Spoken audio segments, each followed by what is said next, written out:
내 덕에 산 건 고마운데 이제 너 보면 빚 갚던 구질구질한 시절 생각나서 숨이 막혀. 나도 이제 젊고 이쁜 애랑 사람답게 좀 살련다. 당장 이혼 도장 찍고 이 집에서 나가. 친정아빠가 평생 구두 닦아 남기신 금쪽 같은 유산 15억. 그걸 털어 남편 빚을 갚아줬더니 재기하자마자 21살 연하 상간녀와 바람나 저를 쓰레기처럼 버립니다. 하지만 저는 웃으며 도장을 찍어줬습니다. 정확히 일주일 뒤 이 배은망덕한 인간들이 제 발밑에 엎드려 피눈물을 흘리며 싹싹 빌게 될 줄은 꿈에도 몰랐을 테니까요. 오늘의 사연 너무나 통쾌합니다. 끝까지 잘 들어주시고 댓글 남겨주세요. 아, 사연 시작 전 좋아요 버튼 꾹 눌러주시는 것도 잊지 않으셨죠? 자, 그럼 사연 시작합니다. 안녕하세요. 여러분, 제 이름은 김지수입니다. 오늘 저는 제 인생에서 가장 소중하고도 아픈 이야기를 꺼내보려 합니다. 잘 듣고 응원의 말씀 부탁드려요. 누구에게나 삶의 버팀목이 되는 기억이 하나쯤은 있겠죠? 저에게는 바로 저희 아버지에 대한 기억이 그렇습니다.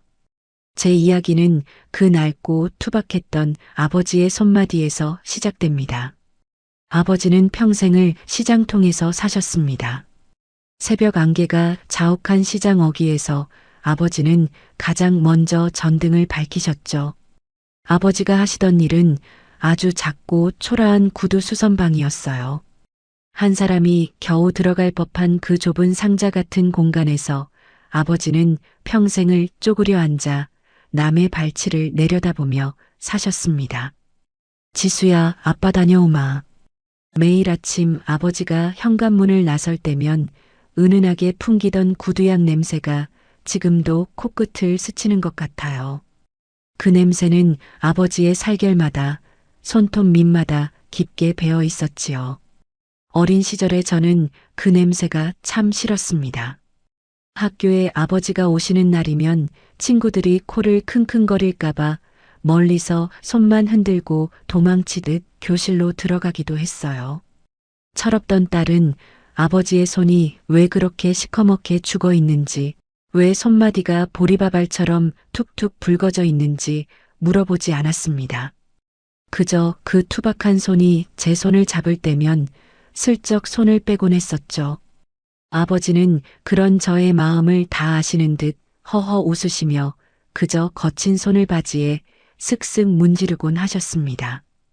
우리 지수, 오늘도 공부하느라 고생 많았지? 아버지는 퇴근길에 항상 검은 비닐봉지를 들고 오셨어요. 그 안에는 제가 제일 좋아하던 붕어빵이나 시장에서 파는 꽈배기가 들어 있었죠. 아빠, 이거 아빠 드세요. 저는 배 안 고파요. 제가 짐짓 쌀쌀맞게 대답하면 아버지는 굳이 제 입에 붕어빵 꼬리를 떼어 넣어 주셨습니다. 아빠는 시장에서 많이 먹었어. 너 많이 먹고 얼른 커서 이 아빠처럼 고생하지 말고 살아야지. 그때는 몰랐습니다. 아버지가 시장에서 정말로 배불리 드셨던 게 아니라 단돈 몇백 원이라도 아껴서 제 책값을 대고 제 간식을 사오셨다는 것을요. 아버지는 평생 옷 한 벌 제대로 사입지 않으셨습니다. 여름이면 누렇게 변한 메리아스 바람으로 지내셨고 겨울이면 솜이 다 죽어 비틀어진 낡은 점퍼 하나로 추위를 견디셨죠. 여보, 당신도 옷 좀 하나 사 입어요. 보는 내가 다 안쓰러워. 어머니가 그렇게 성화를 부려도 아버지는 막무가내였습니다. 나는 이게 편해. 시장 사람들이 다 아는데 멋부려 뭐하냐? 그렇게 아버지는 자신을 위해서는 단 1원도 쓰지 않는 지독한 구두쇠로 소문이 나 있었습니다. 그런 아버지가 어느 날 병상에 눕게 되셨을 때였습니다. 평생 강철 같던 아버님도 세월의 무게 앞에서는 어쩔 도리가 없으셨나 봅니다. 야위어가는 아버지의 손을 처음으로 제가 꼭 잡았을 때 저는 그만 소리 없이 눈물을 쏟고 말았습니다. 손바닥은 거북이 등껍질처럼 딱딱하게 굳은 살이 박여 있었고 손마디는 굽어질 대로 굽어 있었습니다. 그 굽은 손마디 하나하나가 저를 대학에 보내고 시집을 보내고 사람 구실하게 만든 세월의 훈장이라는 걸 그제야 깨달았던 것이죠. 아버지는 떨리는 손으로 베개 밑에서 낡은 가죽 가방 하나를 꺼내셨습니다. 그리고는 주변을 살피시더니 저를 가까이 불러 속삭이셨어요. 지수야, 이거 받아라. 가방 안에는 낡은 통장 몇 개와 빛바랜 서류 뭉치가 들어 있었습니다. 저는 눈을 크게 뜨고 서류를 확인했습니다. 그것은 다름 아닌 시내 번화가 입구에 있는 작은 3층 상가 건물의 등기 권리증이었습니다. 아빠, 이게 다 뭐예요? 아빠가 이런 건물이 있으셨어요? 저는 믿기지 않아 되물었습니다. 아버지는 힘겹게 미소를 지으며 제 손을 덮어 잡으셨습니다. 지수야, 내가 평생 구두 닦고 집 날라서 한 푼 두 푼 모은 거다. 시장 뒤편에 땅 한 평 사두었던 게 운이 좋아서 건물을 올릴 수 있었지. 하지만 지수야, 이건 절대로 내 남편에게도 말하지 말거라. 시댁 식구들은 물론이고 그 누구에게도 이 존재를 알리지 마. 아버지의 목소리는 평소보다 더 단호하고 무거웠습니다. 왜요, 아빠? 남편도 알면 좋잖아요. 우리 이제 형편도 좀 나아질 텐데. 제가 의아해하며 묻자 아버지는 제 눈을 똑바로 응시하셨습니다. 사람 속은 알 수가 없는 법이다. 특히 돈 앞에서는 피를 나눈 형제도 남보다 못한 법이지. 이건 네가 나중에 늙어서 기댈 곳 없을 때 네 노후가 되어줄 거다. 너의 자존심이 되어줄 거고 네 목숨줄이 되어줄 게야. 아버지는 목숨줄이라는 단어를 쓰실 때 제 손을 아주 세게 쥐셨습니다. 그 투박하고 굽은 손에서 전해지는 간절함이 제 심장까지 닿는 것 같았어요. 살다 보면 생각지도 못한 모진 바람이 불 때가 있을 거다. 비가 억수같이 쏟아져서 당장 발 디딜 틈도 없을 때가 올 수도 있어. 그때 이 건물을 생각하며 버티거라. 절대로 무슨 일이 있어도 이 건물만큼은 지켜야 한다. 알겠느냐? 저는 그저 눈물을 흘리며 고개를 끄덕일 수밖에 없었습니다. 아버지가 그 건물을 마련하기 위해 보냈을 수천 번의 망치질과 수만 번의 구두 닦는 손길이 머릿속에 그려졌거든요. 그것은 단순한 부동산이 아니었습니다. 자식에게만큼은 가난을 물려주지 않겠다는 한 아버지의 처절한 투쟁의 결과물이었죠. 겨울이면 동상에 걸려 진물이 나던 아버지의 발가락과 여름이면 땀띠로 얼룩졌던 아버지의 등이 떠올랐습니다. 그 고통의 시간을 다 이겨내고 저에게 남겨주신 마지막 선물이었던 것입니다. 아빠, 걱정하지 마세요. 제가 꼭 지킬게요. 아빠의 평생이 담긴 건데 제가 어떻게 소홀히 하겠어요.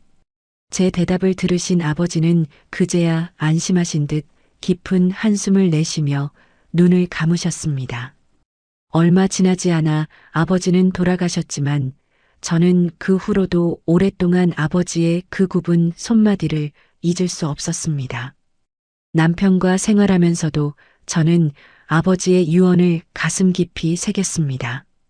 우리가 전세를 전전할 때도 아이를 키우며 분유값이 부족해 쩔쩔맬 때도 저는 그 건물의 존재를 비밀로 했습니다. 그건 저를 위한 이기심이 아니라 아버지의 인생을 지켜드리고 싶은 효심이었고 마지막 약속이었으니까요. 때때로 삶이 고단할 때 저는 혼자 그 상가 건물을 찾아가 보곤 했습니다. 시내 한복판, 사람들로 북적이는 그곳에 당당하게 서 있는 낡은 건물. 그 벽을 가만히 쓸어보면 마치 아버지의 거친 손을 잡는 것 같은 기분이 들었습니다. 지수야, 내가 지켜줄게. 걱정하지 마라. 건물의 창문을 타고 흐르는 햇살이 마치 아버지의 인자한 미소처럼 느껴졌죠. 저에게 그 건물은 세상 그 어떤 보물보다 값진 아버지의 사랑 그 자체였습니다. 남편은 그런 저의 비밀을 꿈에도 몰랐습니다. 성실했던 남편은 직장 생활을 그만두고 사업을 시작하겠다고 호언장담했습니다. 지수야, 나 이제 내 사업 한번 제대로 해볼게. 우리도 이제 떵떵거리며 한번 살아보자. 남편의 눈은 의욕으로 반짝였고 저는 그런 남편을 믿고 지지했습니다. 하지만 인생이라는 게 참 마음처럼 되지 않더군요. 아버지의 경고가 왜 그렇게 간절했는지 그때는 미처 다 알지 못했습니다. 제 인생에 그렇게 큰 폭풍우가 몰아칠 줄은 상상도 하지 못한 채 저는 그저 남편의 손을 잡고 밝은 미래만을 꿈꿨습니다. 매일 밤 서재에 숨겨둔 아버지의 등기 권리증을 꺼내보며 저는 다짐했습니다. 이건 나의 마지막 보루다. 내 목숨과도 같은 것이다. 아버지가 평생을 바쳐 일궈낸 이 소중한 유산을 나는 절대로 잃지 않으리라. 하지만 사람의 운명이란 참으로 얄궂은 법입니다. 그 목숨줄을 제 손으로 놓아야만 하는 순간이 올 줄이야 누가 알았겠습니까? 행복은 유리장 같아서 깨지기 전까진 그 위태로움을 모른다고 하죠. 저희 집의 평화가 깨지는 건 정말 한순간이었습니다. 남편의 사업이 무리한 확장 끝에 부도를 맞았다는 소식을 들었을 때 제 세상은 멈춰버렸습니다. 어느 날 아침 들이닥친 사람들은 무표정한 얼굴로 집안 곳곳을 누비기 시작했습니다. 그들이 손에 든 차가운 분홍빛 종이들이 가구마다 붙기 시작했죠. 텔레비전 위에도, 우리가 함께 식사를 하던 식탁 위에도, 심지어 아이의 방, 아끼던 장난감 집 위에도 그 무시무시한 빨간 딱지가 붙었습니다. 엄마, 이거 뭐야? 왜 우리 집에 스티커 붙여? 8살 딸아이가 겁에 질린 눈으로 제 치맛자락을 붙잡고 물었습니다. 저는 아이의 눈을 가리며 애써 떨리는 목소리를 다잡아야 했죠. 별거 아니야, 우리 공주님. 이건 그냥 표시해 두는 거야. 금방 뗄 거야. 아이를 방으로 들여보내고 거실로 나왔을 때 남편은 바닥에 주저앉아 머리를 쥐어뜯고 있었습니다. 여보, 이제 어떡해? 정말 방법이 없는 거야? 제가 떨리는 목소리로 묻자 남편이 한눈으로 저를 올려다보았습니다. 지수야, 미안해. 정말 미안해. 거래처 대금은 밀렸고 직원들 월급도 못 줬어. 당장 이번 주 안에 15억을 구하지 못하면 나 정말 감옥에 가야 할지도 몰라. 남편의 목소리는 갈라져 있었고 그 단단하던 어깨는 눈에 띄게 쪼그라들어 있었습니다. 감옥이라니, 그게 무슨 소리야? 당신 정말이야? 저는 가슴이 철렁 내려앉아 남편 곁에 마주 앉았습니다. 다 내 잘못이야. 내가 너무 욕심을 부렸어. 당신이랑 우리 딸 고생 안 시키려고 시작한 일인데 오히려 길거리에 나앉게 생겼으니.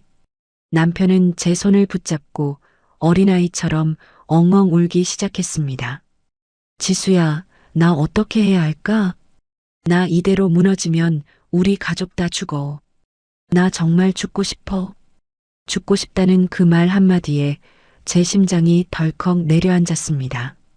평소 자존심 강하던 남편이 제 앞에서 무릎까지 꿇으며 비는 모습을 보니 가슴이 찢어지는 것 같았죠.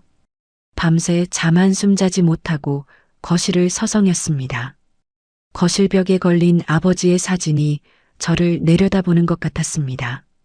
아버지가 돌아가시며 그토록 당부하셨던 말씀이 귓가를 맴돌았죠. 이건 내 목숨줄이다. 절대로 무슨 일이 있어도 지켜야 한다.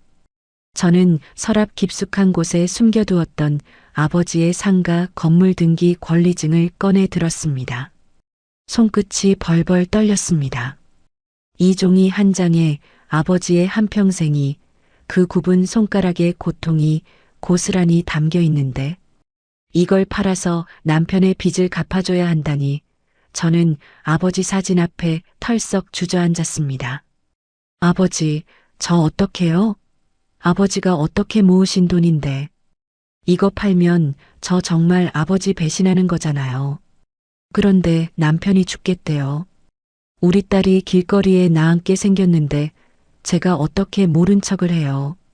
저는 아버지 사진을 가슴에 품고 한참을 오열했습니다.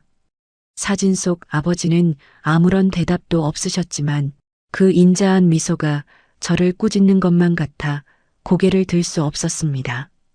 한참을 울다 보니 눈앞이 흐릿해지고 가슴이 답답해져 왔습니다. 하지만 마냥 울고만 있을 수는 없었습니다. 당장 내일이라도 빚쟁이들이 들이닥칠 판이었으니까요. 저는 눈물을 닦고 전화기를 들었습니다. 대학 선배이자 유능한 변호사인 미니 언니에게 연락을 했습니다. 언니, 나 지수야. 내일 만날 수 있을까? 다음 날 아침 일찍 저는 미니 언니의 사무실을 찾았습니다.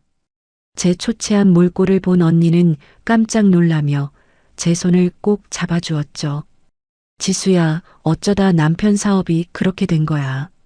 언니, 나 아버지가 남겨주신 상가가 있는데 그거 팔고 그걸로 남편 빚 갚아주려고. 제 말에 언니는 눈을 크게 뜨며 저를 만류했습니다. 상가를 판다고? 부동산은 계속 오를 텐데. 아이고. 언니, 근데 남편을 살려야 우리 가족이 살잖아. 하지만 그냥은 안 줄 거야. 그게 무슨 소리야? 나도 아버지 유언이 가슴에 사무쳐. 그래서 나 자신을 지킬 최소한의 장치를 만들고 싶어. 저는 준비해간 메모장을 언니 앞에 내밀었습니다.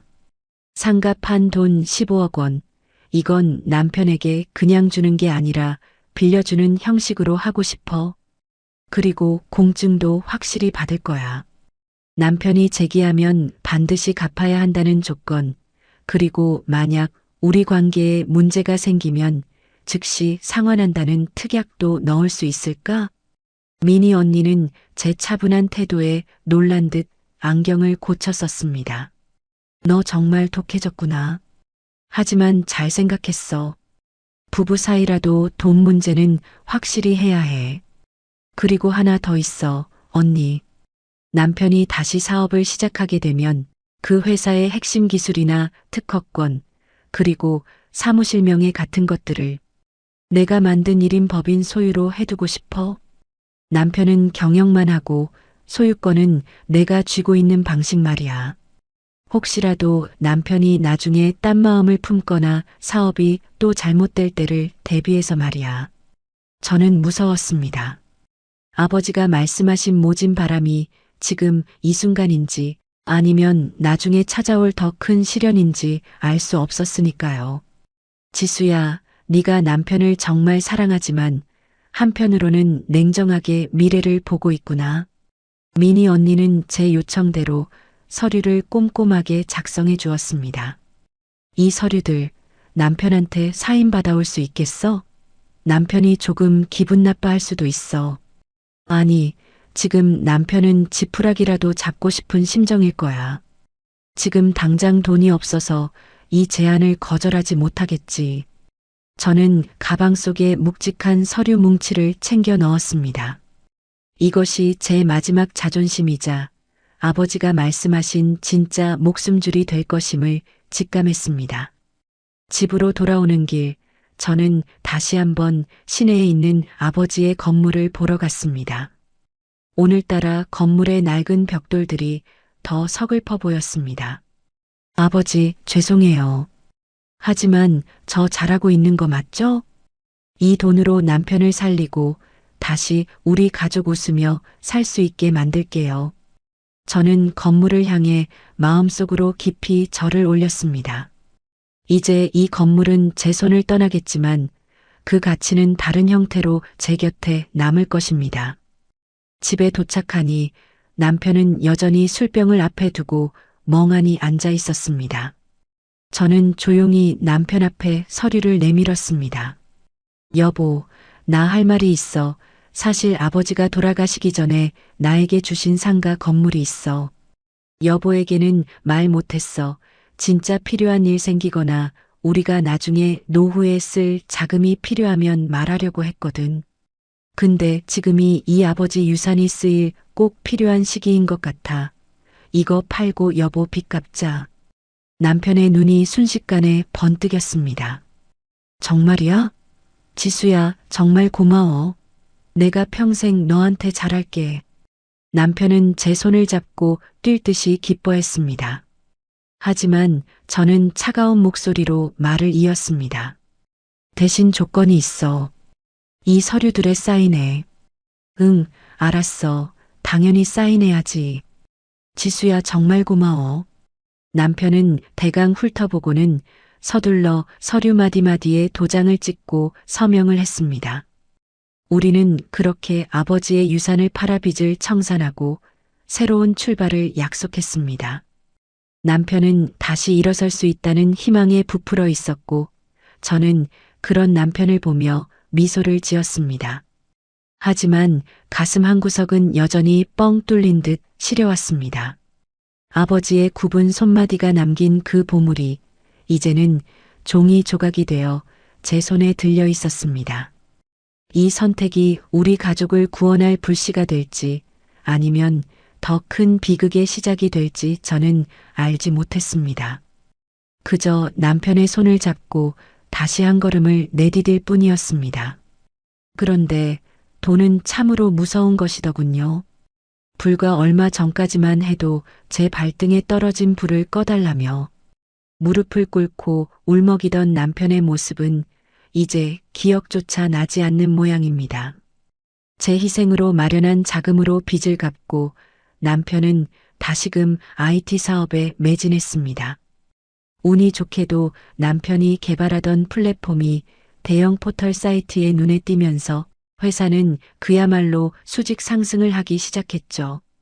그렇게 가슴을 조이던 빚더미에서 벗어나 드디어 살만한 날이 왔다고 생각했습니다. 이제는 우리 딸과 함께 그리고 고생한 남편과 함께 앞만 보고 행복할 일만 남았다고 믿었지요. 하지만 제 기대는 너무나도 순진한 것이었습니다. 어느 날부터인가 남편의 퇴근 시간이 점점 늦어지기 시작했습니다. 예전에는 아무리 바빠도 집에 오면 여보, 나왔어라며 저를 먼저 찾던 사람이었는데 말이죠. 이제 남편은 술 냄새를 풍기며 자정이 다 되어 들어오는 일이 잦아졌습니다. 여보, 오늘도 많이 늦었네? 저녁은 먹고 들어온 거야? 제가 걱정스러운 마음에 현관문 앞까지 마중을 나가면 남편은 대답도 하는 둥 마는 둥 구두를 거칠게 벗어 던졌습니다. 대충 먹었어. 피곤하니까 들어가서 자. 차가운 남편의 반응에 서운함이 몰려왔지만 저는 그저 사업이 바빠서 예민해진 것이라며 스스로를 다독였습니다. 하지만 남편의 태도는 갈수록 가관이었습니다. 어느 주말 간만에 가족 외식을 하려고 제가 아껴두었던 원피스를 꺼내 입었을 때였습니다. 거울 앞에서 매무새를 가다듬는 저를 보며 소파에 앉아있던 남편이 혀를 쯧쯧 찼습니다. 당신 설마 그러고 나가려고? 왜? 오랜만에 입은 건데 별로야? 아버지가 생전에 사주신 거라 아껴 입던 거야. 제 말에 남편은 코방귀를 뀌며 고개를 돌려버렸습니다. 여보, 요즘 세상에 그런 옷을 누가 입어? 촌스럽게. 내 위신 좀 생각해주면 안 돼? 나 이제 업계에서 이름 좀 날리는 사람이야. 어디 가서 내 아내라고 소개하기 창피할 정도니까 제발 그 아줌마 같은 옷 좀 갖다 버려. 남편의 입에서 나온 창피하다는 말에 저는 심장이 멎는 것 같았습니다. 그 옷이 낡은 이유는 우리가 힘들 때 제가 단 한 푼이라도 아껴서 남편의 뒷바라지를 했기 때문이었습니다. 옷 한 벌 사입을 돈도 아까워하며 남편의 빚을 갚아줬는데 이제 와서 저를 촌스러운 아줌마 취급하다니요. 당신 어떻게 그런 말을 해? 내가 왜 이렇게 살았는지 몰라서 그래. 제가 울먹이며 묻자 남편은 귀찮다는 듯 손을 내저었습니다. 알았어, 알았다고. 그놈의 옛날 이야기 좀 그만해. 돈 좀 생겼으면 당신도 관리 좀 하고 꾸미란 말이야. 맨날 부엌대기처럼 있지 말고. 남편은 그대로 방으로 들어가 문을 쾅 닫아버렸습니다. 그날 이후 남편은 저와 눈도 마주치려 하지 않았습니다. 집안에 흐르는 공기는 얼음장처럼 차가워졌고 저는 제 집인데도 마치 가시방석에 앉은 기분이었죠. 남편은 점점 명품에 집착하기 시작했습니다.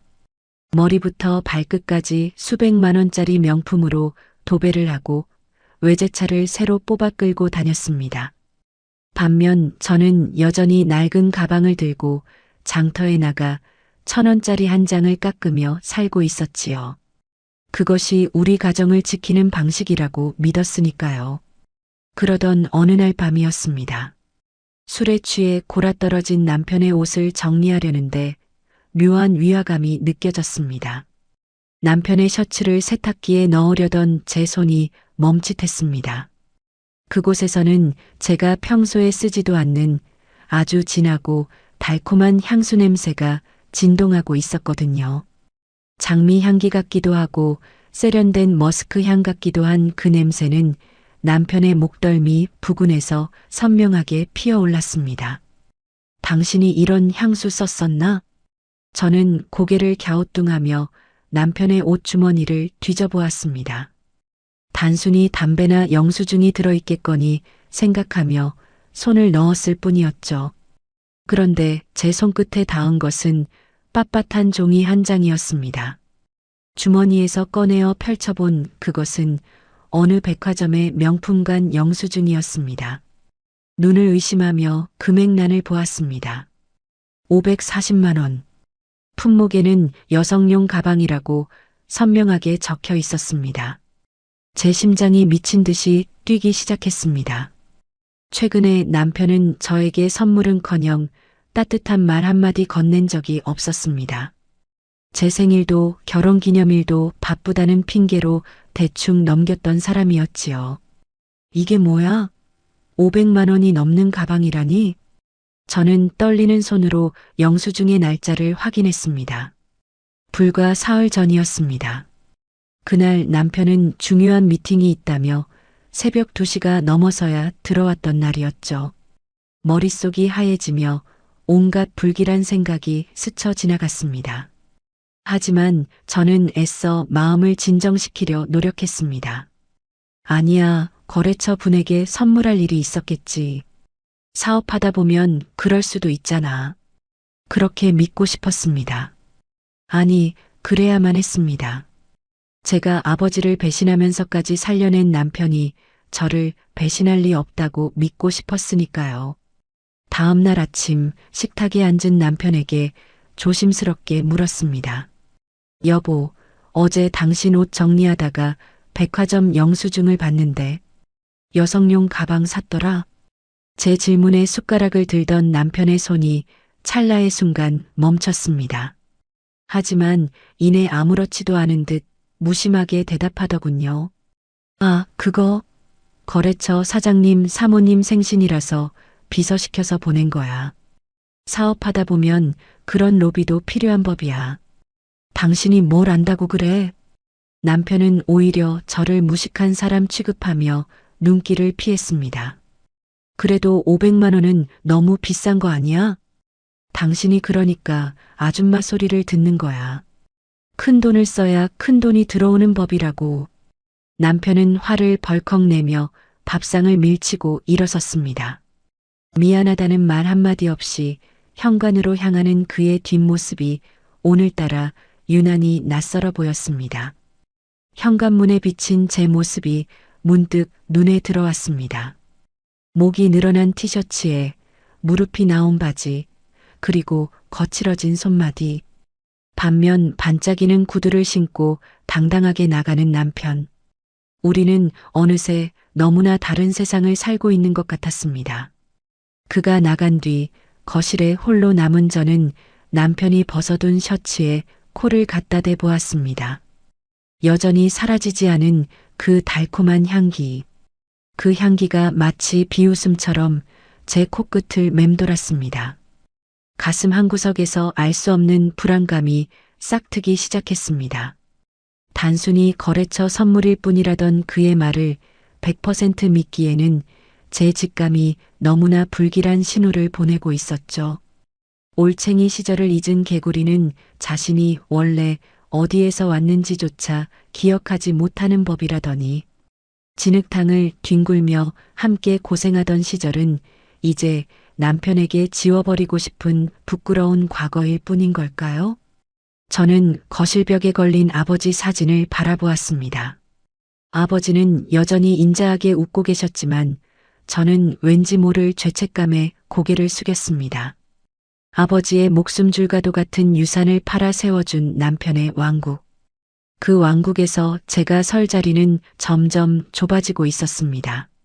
남편의 차가운 눈빛과 낯선 향수 냄새, 그리고 거액의 영수증. 이 모든 조각들이 하나의 그림을 완성해 가고 있다는 사실을 저는 차마 인정하고 싶지 않았습니다. 불길한 예감은 왜 한 번도 틀린 적이 없을까요? 남편의 셔츠에서 나던 그 낯선 향수 냄새가 제 심장을 콕콕 찌르던 날들이 이어졌습니다. 그러던 중 남편의 회사 설립 기념 파티가 열린다는 소식을 들었지요. 남편은 처음엔 저더러 오지 말라고 손사래를 쳤습니다. 당신 오면 신경 쓰여서 일 못해. 그냥 집에서 애나 봐. 남편의 차가운 말에 오기가 생기더군요. 여보, 나 그래도 여보 와이프잖아. 직원들한테 인사라도 해야지. 결국 저는 남편의 반대를 무릅쓰고 백화점에 가서 가장 점잖은 정장 한 벌을 사입었습니다. 거울 속 제 모습이 조금은 낯설었지만 남편의 곁에 서기에 부족함이 없기를 바랄 뿐이었죠. 파티가 열린 호텔 연회장은 화려함 그 자체였습니다. 은은한 조명 아래 정장을 차려입은 신사들과 화사한 드레스의 여인들이 가득했지요. 저는 긴장된 마음으로 연회장 문을 열고 들어섰습니다. 멀리서 남편의 모습이 보였습니다. 사람들에게 둘러싸여 환하게 웃고 있는 남편의 모습은 제가 알던 그 초라한 남자가 아니었죠. 그런데 남편의 바로 옆에 마치 바늘과 실처럼 딱 붙어 있는 한 젊은 여자가 눈에 들어왔습니다. 화려한 붉은색 드레스를 입고 남편의 팔에 자연스럽게 손을 얹은 채 웃고 있는 여자. 그녀가 바로 미나였습니다. 제가 다가가자 남편의 얼굴이 순식간에 굳어버렸습니다. 당신 왔어? 남편은 당황한 기색을 감추지 못하며 제 인사를 받는 둥 마는 둥 했습니다. 그때 붉은 드레스의 그녀, 미나가 생긋 웃으며 저를 쳐다보더군요. 어머, 사장님. 이분이 혹시 사모님이세요? 그녀의 목소리는 옥구슬 굴러가듯 맑았지만 제 귀에는 날카로운 바늘처럼 박혔습니다. 남편은 어색하게 고개를 끄덕이며 저를 소개했습니다. 집사람이야. 여보, 여기는 우리 회사 기획팀 에이스인 미나 씨.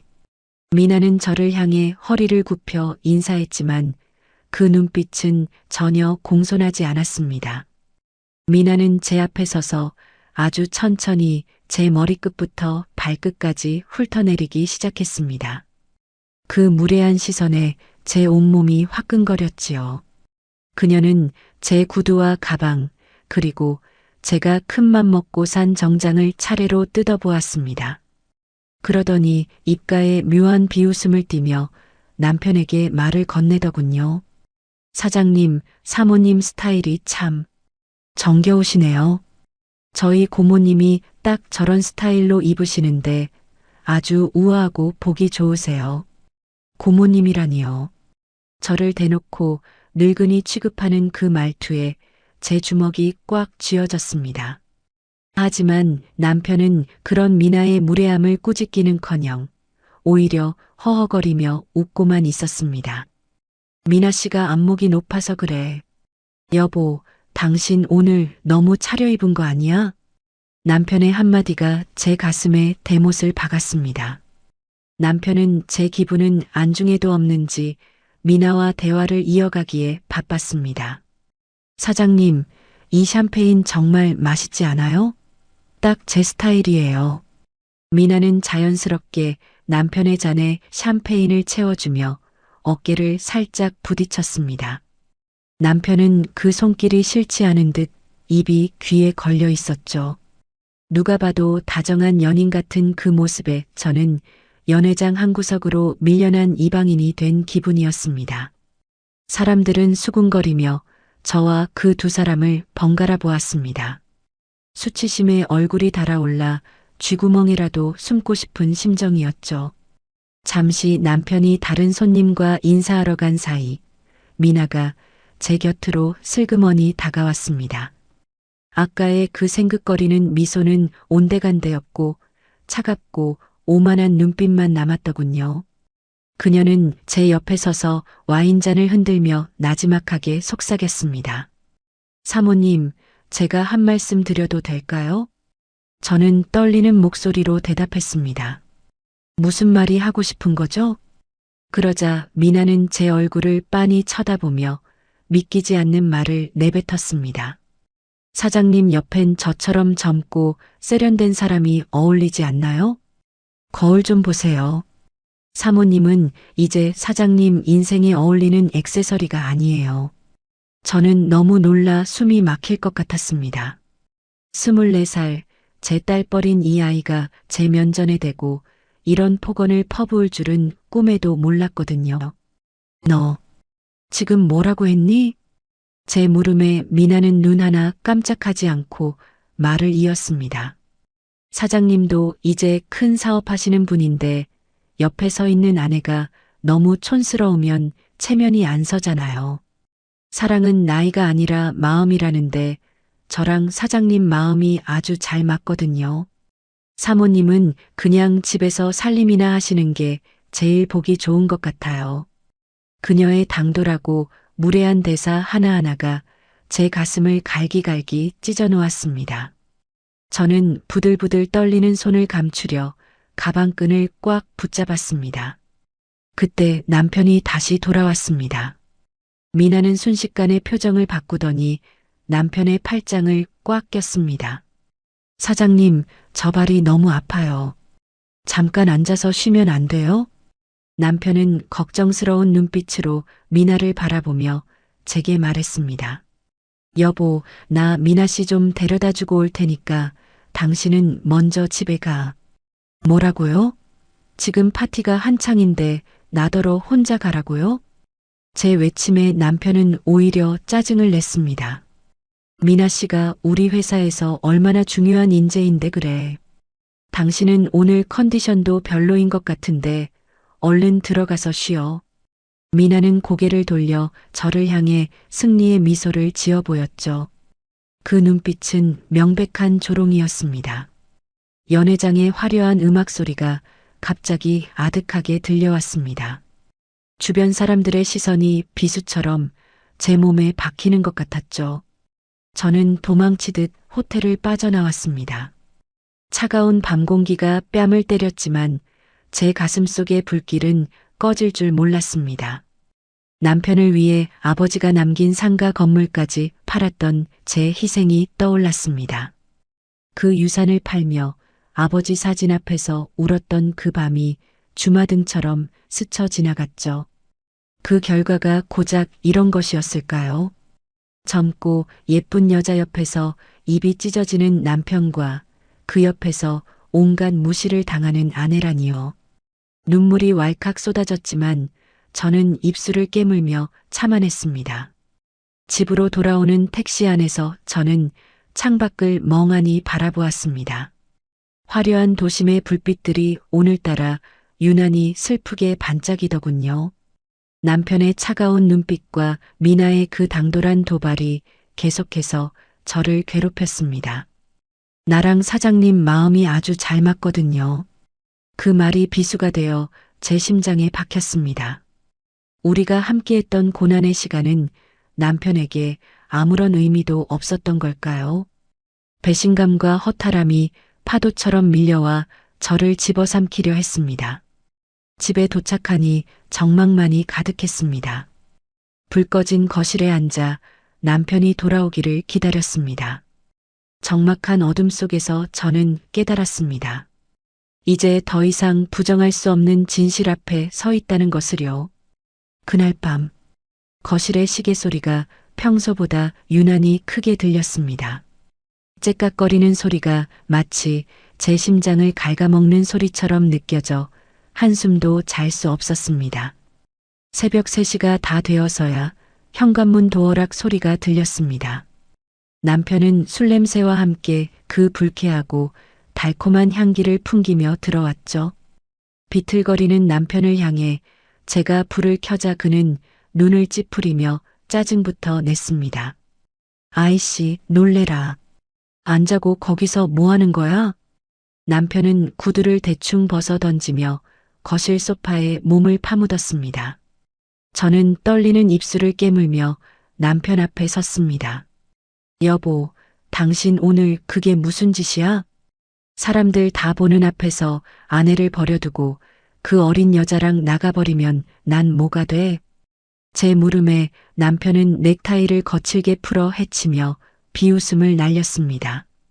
뭐가 되긴 뭐가 돼. 미나 씨 발이 아프다니까 데려다 준 거지. 당신은 왜 그렇게 매사에 예민하게 굴어? 사람 피곤하게 만드는데 정말 소질 있네. 남편의 뻔뻔한 태도에 가슴속에서 뜨거운 것이 울컥 치밀어 올랐습니다. 더 이상은 참을 수 없었습니다. 피곤하게 만드는 게 누구인데 그래? 나 당신 옷에서 그 여자 향수 냄새 나는 거 이미 알고 있었어. 명품 가방 산 영수증도 다 봤다고. 그 여자랑 바람 피우는 거지? 지금 나 몰래 둘이 만나고 있는 거잖아. 제 고함에 남편은 잠시 당황하는 듯 하더니 이내 차가운 눈빛으로 돌변했습니다. 남편은 소파에서 일어나 제 코앞까지 다가와 저를 내려다보았습니다. 그래, 알았으면 됐네. 숨기기도 귀찮았는데 잘 됐어. 너무나 당당하게 외도를 시인하는 남편의 모습에 저는 머리를 한 대 맞은 것 같았습니다. 당신, 어떻게 그렇게 뻔뻔해? 당신 사업 망해서 죽겠다고 할 때 내가 어떻게 했어? 우리 아버지 유산까지 팔아서 당신 빚 갚아준 거 벌써 잊었어? 그 돈 아니었으면 당신 지금 감옥에 있을 사람이야. 제가 울분을 토해내자 남편의 얼굴이 험악하게 일그러졌습니다. 남편은 제 어깨를 거칠게 밀치며 소리를 질렀습니다. 그놈의 돈 이야기 좀 그만해. 귀에 못이 박히겠다. 그래, 네 돈으로 빚 갚은 거 고마워. 그건 인정해. 근데 지수야, 너 그거 알아? 너만 보면 내가 비굴했던 시절이 생각나서 숨이 막혀. 무릎 꿇고 빌면서 너한테 매달리던 내 모습이 떠올라서 죽고 싶단 말이야. 남편의 입에서 나온 말들은 칼날이 되어 제 심장을 난도질했습니다. 내가 구걸해서 얻은 돈으로 재기했다는 사실이 내 자존심을 짓밟는다고. 너는 내 아내가 아니라 내 과거의 오점 같아. 너랑 같이 있으면 내가 성공한 사장이 아니라 다시 그 밑바닥 구두 닦기 사위로 돌아가는 기분이야. 난 이제 그 구질구질한 과거에서 벗어나고 싶어. 너랑 함께했던 그 가난하고 찌질했던 시절을 통째로 지워버리고 싶단 말이야. 배은망덕도 유분수지. 어떻게 이런 말을 내뱉을 수 있을까요? 저는 기가 막혀 헛웃음이 나왔습니다. 그래서 그 어린 여자랑 바람을 피운 거야? 그 여자는 당신의 화려한 모습만 아니까 당신 자존심을 세워줘서. 제 비아냥에 남편은 눈을 번뜩이며 악을 썼습니다. 그래, 미나 씨는 나를 성공한 남자로만 봐줘. 네가 해준 15억? 그 돈 미나 씨랑 있으면 하루아침에 벌 수 있을 것 같아. 미나 씨랑 있으면 내가 살아있는 것 같고 내 세상이 넓어지는 기분인데 너랑 있으면 숨이 턱턱 막힌다고. 그러니까 이제 그만해라. 나도 이제 사람답게 젊고 이쁜 애랑 좀 화려하게 살고 싶어. 남편은 식탁 위에 있던 서류 봉투 하나를 제 앞으로 던졌습니다. 이게 뭐야? 이혼 서류야. 도장 찍어. 뭐? 이혼? 저는 제 귀를 의심했습니다. 당신 정말 미쳤구나. 빚 갚아주고 살려놓으니까 이제 이혼을 하자고? 우리 딸은 어쩌고? 아이 생각은 안 해? 남편은 코방귀를 뀌며 냉정하게 말을 이었습니다. 애는 당신이 키워. 양육비는 섭섭하지 않게 줄 테니까. 이 집도 당신 줄게. 이 정도면 당신한테 해줄 만큼 해주는 거야. 나 이제 미나 씨랑 새 인생 시작할 거니까 구질구질하게 매달리지 마. 당신처럼 촌스럽고 나이 든 여자랑은 이제 한 공간에 있는 것도 지긋지긋해. 그러니까 제발 좋게 말할 때 이혼 도장 찍어. 남편의 폭언은 멈추지 않았습니다. 제가 아줌마 같아서 창피하다는 둥, 함께 밥 먹는 것도 고역이었다는 둥. 제가 그를 위해 했던 모든 헌신이 그에게는 짐이었고 굴레였다고 말하더군요. 그가 쏟아내는 말 한마디 한마디에 제 영혼이 바스러지는 것 같았습니다. 아버지가 돌아가시며 지키라고 했던 그 건물. 그 소중한 것을 팔아바친 결과가 고작 이 차가운 이혼 서류라니요. 여보, 당신 정말 후회 안 하겠어? 제가 마지막으로 묻자 남편은 가소롭다는 듯 비웃었습니다. 후회? 내가 왜 후회를 해?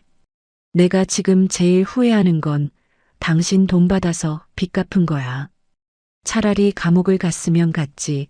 당신한테 평생 고마워하며 살아야 한다는 게 더 끔찍해. 그러니까 당장 찍어. 내 인생에서 꺼져달란 말이야. 남편은 그대로 방으로 들어가 버렸습니다. 거실에는 던져진 이혼 서류와 저만이 남았습니다. 심장이 찢어지는 고통이 밀려왔지만 이상하게 눈물은 더 이상 나오지 않았습니다.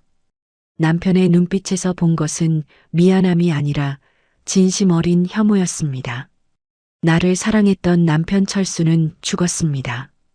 제 눈앞에 있는 남자는 그저 탐욕의 눈먼, 은혜를 원수로 갚는 짐승일 뿐이었죠.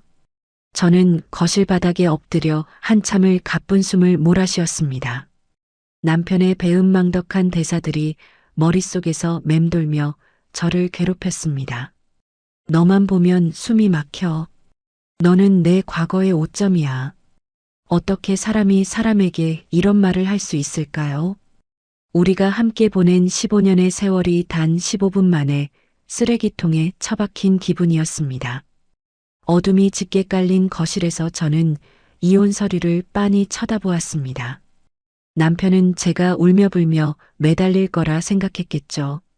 자신이 준 아파트 한 채에 감지덕지하며 물러날 거라 믿었을 겁니다. 하지만 그는 큰 착각을 하고 있었습니다. 저는 아버지가 시장통에서 평생을 버티며 키운 딸입니다. 모진 바람이 불수록 더 단단해지는 법을 저는 이미 몸소 배웠거든요. 가슴 한구석에서 서늘한 냉기가 돌기 시작했습니다.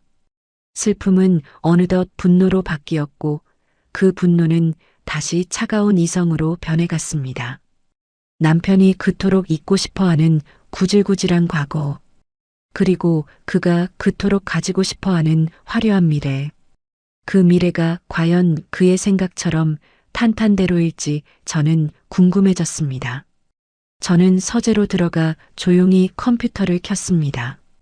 그리고 서랍 깊숙한 곳에 보관해 두었던 파일 하나를 꺼냈습니다. 그것은 남편이 빚을 갚을 당시 기쁜 마음으로 서명했던 바로 그 공증 서류였습니다. 이제 그가 그토록 경멸하던 구질구질한 과거가 어떤 힘을 발휘할지 보여줄 때가 온 것 같았습니다. 남편의 고함 소리가 멈춘 고요한 집안. 저는 밤새도록 거실에 앉아 이혼 서류를 응시했습니다. 남편은 제가 이 도장을 찍는 순간 자신이 승리자가 될 거라 확신하고 있겠지요. 미나라는 여자와 함께 장밋빛 미래를 꿈꾸며 단잠에 빠져 있을 그를 생각하니 헛웃음이 났습니다. 그래, 당신이 원하는 대로 해줄게. 저는 나지막이 움츠렸습니다. 그 목소리는 떨림 하나 없이 차갑고 단단했습니다. 아버지가 남겨주신 마지막 목숨줄. 그것을 끊어버린 것은 제가 아니라 바로 남편 자신이었습니다. 그가 제 가슴에 박은 대못은 이제 그대로 그에게 돌아갈 것입니다. 저는 펜을 들어 이혼 서류 위에 제 이름을 정성스럽게 적어 넣었습니다. 한자 한자 적을 때마다 남편에 대한 마지막 정조차 깨끗이 씻겨 내려가는 기분이었습니다. 이혼 도장을 찍는 소리가 거실에 울려 퍼졌습니다. 남편은 이제 제가 완전히 무너졌다고 생각하겠죠. 하지만 이것은 끝이 아니라 시작이었습니다. 은혜를 원수로 갚은 남자의 말로가 어떠한지 저는 제 눈으로 똑똑히 지켜볼 작정이었습니다. 어둠 속에서 제 눈은 그 어느 때보다 날카롭게 빛나고 있었습니다. 남편이 그토록 원하던 젊고 이쁜 애와의 삶이 얼마나 비싼 대가를 치러야 하는지 그는 곧 알게 될 것입니다. 날이 밝았습니다. 간밤에 폭풍우가 지나간 거실은 적막하기만 했지요. 저는 정갈하게 옷을 갈아입고 식탁 앞에 앉았습니다. 제 앞에는 어젯밤 남편이 내던진 이혼 서류가 놓여 있었죠. 잠시 후 방문이 열리고 남편이 부스스한 모습으로 나왔습니다. 그는 제가 울며 불며 매달리고 있을 거라 예상했는지 제 담담한 표정을 보고 멈칫하더군요. 앉았어? 남편이 껄끄러운 듯 목소리를 가다듬으며 물었습니다. 저는 아무 말 없이 서류를 남편 쪽으로 밀어 넣었습니다. 원하는 대로 도장 찍었어. 받아가. 남편은 눈을 크게 뜨며 서류를 낚아채듯 가져갔습니다. 서류 하단에 선명하게 찍힌 제 도장을 확인한 그의 얼굴에 순간적인 당혹감이 스쳤습니다. 정말 찍었네? 당신 웬일이야? 한바탕 난리를 피울 줄 알았더니 남편은 믿기지 않는다는 듯 저를 빤히 쳐다봤습니다. 저는 차가운 물 한 모금을 마시고 남편의 눈을 똑바로 응시했습니다. 구질구질한 과거는 잊고 싶다며? 나도 당신 같은 사람하고 더 이상 엮이고 싶지 않아. 대신 하나만 묻자. 정말 후회 안 하겠어? 제 물음에 남편은 피식 비웃음을 흘렸습니다. 후회? 내가 아까도 말했잖아.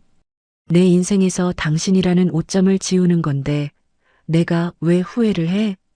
이제야 진짜 내 세상을 만난 기분인데 말이야. 남편은 서류를 소중하게 품에 넣으며 기세등등하게 거실을 활보했습니다. 그때였습니다. 초인종 소리가 요란하게 울리더군요. 문 앞에 서 있는 사람은 다름 아닌 미나였습니다. 그녀는 벌써 이 집의 안주인이라도 된 양 남편의 구두 옆에 자신의 화려한 하이힐을 벗어놓으며 들어왔습니다. 자기야, 도장 받았어? 미나는 남편의 팔에 매달리며 콧소리를 냈습니다. 남편은 보란듯이 그녀의 어깨를 감싸 안으며 이혼 서류를 흔들어 보였습니다.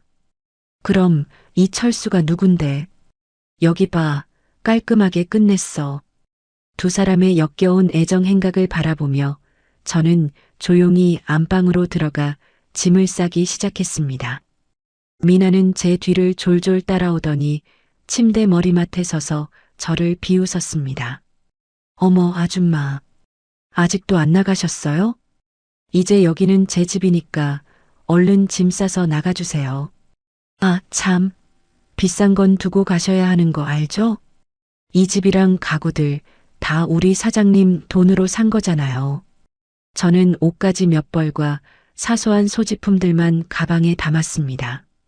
미나는 제 가방 속을 헤집어 보며 조롱을 이어갔습니다. 아줌마, 몸만 나가세요. 이 집 사장님 거잖아요. 그동안 사장님 덕분에 호강하고 사셨으면 됐지. 욕심 부리면 못 써요. 저는 짐을 싸던 손을 멈추고 고개를 들어 미나를 바라보았습니다. 그리고 아주 부드럽게 미소를 지어 보였습니다. 그래, 다 가져가라. 이 집도 가구들도 그리고 저 남자까지. 너희 둘이 여기서 얼마나 행복하게 사는지 내 꼭 지켜볼게. 제 의외의 반응에 미나는 당황한 듯 눈을 가늘게 떴습니다. 뭐야, 왜 그렇게 웃어요? 기분 나쁘게. 아줌마 미쳤어요? 쫓겨나면서 뭐가 좋다고 웃어? 저는 대답 대신 가방 지퍼를 닫고 자리에서 일어났습니다. 거실로 나오니 남편이 거드름을 피우며 소파에 앉아 있더군요. 여보, 아니, 이제 여보라고 부를 일도 없겠네. 당신이 원하던 자유 마음껏 누려봐. 대신 나중에 딴소리하기 없기다. 남편은 제 말이 우스운지 코방귀를 뀌었습니다. 걱정 마셔. 내가 당신을 다시 찾을 일은 죽어도 없을 테니까. 가서 그 구질구질한 친정집이나 알아보지 그래. 저는 마지막으로 집안을 한번 둘러보았습니다. 제가 정성 들여닫고 광냈던 공간들이 이제는 낯설게만 느껴졌습니다. 현관문을 나서기 전 저는 남편을 향해 한마디를 덧붙였습니다. 그래, 꼭 그 마음 변치 마. 일주일 뒤에도 지금처럼 당당했으면 좋겠네. 남편은 제 말의 의미를 전혀 깨닫지 못한 채 미나를 품에 꼭 안으며 손을 휘휘 저었습니다. 빨리 나가기나 해. 재수없게 무슨 악담이야? 철컥 문이 닫히는 소리가 들렸습니다. 복도에 홀로 서자 차가운 정적이 저를 감쌌습니다. 하지만 이상하게도 마음은 한없이 가벼웠습니다. 가방 속에 들어있는 공증 서류와 법인 인감도장의 묵직함이 제 손끝에 전해졌습니다. 아버지가 말씀하신 목숨줄은 집이나 가구가 아니었습니다. 바로 제가 준비해둔 이 철저한 기록들이었지요. 집안에서는 벌써 와인 잔이 부딪히는 소리가 들려왔습니다. 자기야, 드디어 우리 세상이야. 미나의 들뜬 목소리가 문틈 사이로 새어나왔습니다. 남편은 호탕하게 웃으며 맞장구를 쳤지요. 그럼 이제 방해꾼도 없으니 우리 제대로 한번 즐겨보자고. 지옥으로 가는 길에 축배를 드는 꼴이라더니 참으로 가관이었습니다. 저는 엘리베이터 거울 속에 비친 제 모습을 보았습니다. 어젯밤보다 훨씬 생기 있고 단호한 눈빛이었습니다. 아버지, 저 이제 시작해요. 아버지가 남겨주신 지혜로 저 배은망덕한 인간들에게 진짜 세상이 어떤 곳인지 보여줄게요. 저는 미련 없이 아파트 단지를 빠져나와 미리 예약해둔 호텔로 향했습니다. 차가운 밤바람이 불어왔지만 제 가슴속은 이미 뜨거운 불길이 타오르고 있었습니다. 남편과 미나는 지금 이 순간 세상의 주인공이 된 기분이겠지요. 남편은 자신이 그토록 혐오하던 과거를 지웠다고 믿을 것이고 미나는 성공한 남자의 안주인이 되었다고 확신할 것입니다. 하지만 공든 탑이 무너지는 데는 그리 오랜 시간이 걸리지 않습니다. 특히 그 탑의 기초가 다른 사람의 희생과 눈물로 만들어진 것이라면 더욱 그렇겠지요. 그들이 마시는 와인이 얼마나 쓰디쓴 눈물이 되어 돌아올지 저는 벌써부터 기대가 되었습니다. 호텔방에 도착해 짐을 푼 저는 미니 언니에게 전화를 걸었습니다. 언니 나야. 도장 찍어줬어. 응, 짐 다 싸서 나왔어. 이제 시작하자. 법원에 서류 제출해줘. 전화를 끊고 창밖의 야경을 내려다보았습니다. 저 멀리 남편과 함께 살던 아파트의 불빛이 보였습니다. 일주일. 그 짧은 시간이 지나면 저 불빛 아래서 곡소리가 터져 나오겠지요. 남편은 의아해했을 겁니다. 왜 제가 아무런 저항도 하지 않고 재산 분할도 요구하지 않은 채 순순히 나갔는지 말이죠. 그는 제가 가진 패가 무엇인지 상상조차 하지 못하고 있었습니다. 그저 제가 무기력하게 패배했다고 생각하며 승리감에 도취해 있을 뿐이었죠. 하지만 진짜 싸움은 상대방이 방심했을 때 시작되는 법입니다. 저는 조용히 침대에 누워 눈을 감았습니다. 내일부터는 정말 바빠질 것입니다. 은행에서, 세무서에서, 남편의 회사로 경고장들이 날아가기 시작할 테니까요. 남편이 그토록 사랑하는 돈과 위신, 그리고 젊은 여자. 그 모든 것들이 신기루처럼 사라질 때, 과연 그는 어떤 표정을 지을까요? 생각만 해도 가슴 한구석이 서늘해지면서도 묘한 긴장감이 돌았습니다. 아버지가 주신 이 기회를 저는 절대로 놓치지 않을 것입니다. 잠이 오지 않는 밤, 저는 아버지의 굽은 손마디를 떠올렸습니다. 그 고단했던 세월이 헛되지 않도록 저는 아주 정밀하고 차갑게 복수를 완성해 나갈 것입니다. 지금쯤 남편은 미나의 품에서 달콤한 꿈을 꾸고 있겠지요. 그 꿈이 악몽으로 변하는 순간까지 단 일주일의 시간이 남았습니다. 딱 일주일이었습니다. 폭풍 전야의 고요함이라는 말, 참 무섭죠? 제가 짐을 싸서 나온 뒤 세상은 아무 일도 없었다는 듯 평온하게 흘러갔습니다. 하지만 그건 겉모습일 뿐이었지요. 저는 호텔방에 앉아 차분하게 시계를 보며 그들이 누리고 있을 마지막 만찬을 상상했습니다. 그 시각 남편과 미나는 아마 축배를 들고 있었을 겁니다. 방해꾼인 제가 사라진 그 넓은 아파트에서 남편은 세상을 다 가진 기분이었겠지요. 거실 소파에 길게 누워 미나가 건네는 비싼 와인을 마시며 제가 닦아놓은 평화를 온전히 제 것인 양 즐겼을 겁니다. 자기야, 이제 진짜 우리 둘뿐이야. 미나의 그 간드러지는 목소리가 온 집안을 울리고 있었겠지요. 하지만 침묵의 일주일이 흐른 월요일 아침, 남편의 화려한 성벽에 첫 번째 균열이 가기 시작했습니다. 출근 준비를 하던 남편은 평소처럼 단골 카페에서 커피를 주문하고 카드를 내밀었을 겁니다. 손님, 한도 초과라고 나오는데요. 점원의 말에 남편은 코웃음을 쳤겠지요. 한도 초과라니? 이 카드가 어떤 카드인데? 다시 긁어봐요. 2번, 3번을 긁어도 결과는 마찬가지였습니다.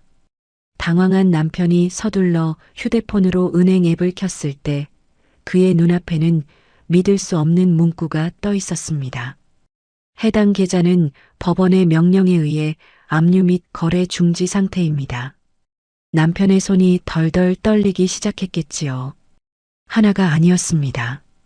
급하게 확인한 그의 법인 계좌, 개인 적금, 심지어 비상금 통장까지 모두 붉은 글씨로 압류라는 딱지가 붙어 있었으니까요.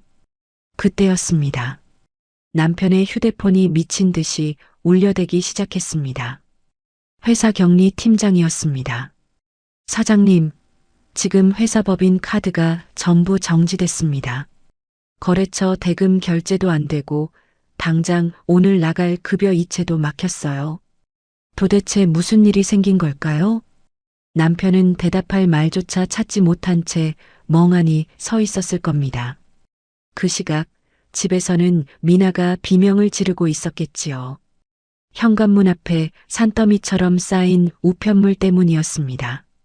그녀가 짜증 섞인 손길로 뜯어본 노란색 봉투 안에는 무시무시한 제목의 서류들이 들어 있었습니다. 채무이행 독촉장, 부당이득 반환 청구 소송 소장, 부동산 및 채권 가압류 통지서. 미나의 전화를 받고 집으로 달려온 남편은 거실 바닥에 흩어진 서류들을 보며 정신을 잃을 뻔했을 겁니다. 그 서류들 가장 윗부분에는 제가 남편에게 사인을 받았던 그 공증 서류 사본이 첨부되어 있었죠. 이게 뭐야?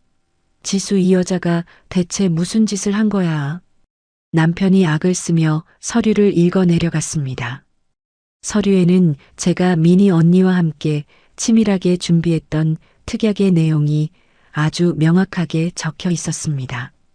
첫째, 상가 매각 대금 15억 원은 아내 지수가 남편에게 대여한 금액임을 명시한다.